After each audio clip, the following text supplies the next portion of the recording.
लाली लाली डोलिया फनावे ने दुलहरम भई ने दुवरिया के ठाड़ जी।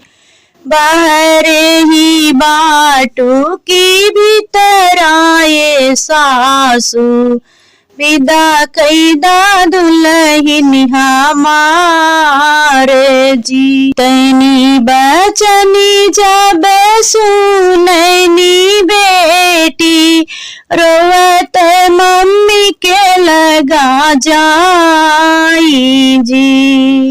फेरी दे तू मोरे मम्मी डोलिया का हरवा हम ससुरलिया ना जाब जी।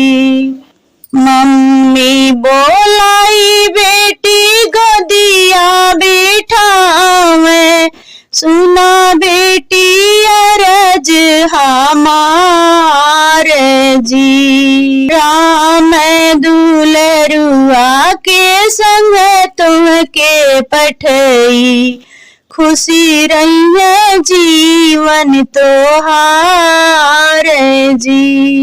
तनी बचनी जब सुननी बेटी रोवत चाची के लगा जाई जी।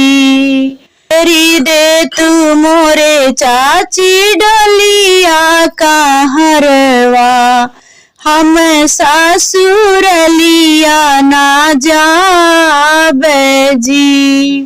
चाची बोलाई बेटी गोदिया बिठावे सुना बेटी अरज हमार जी।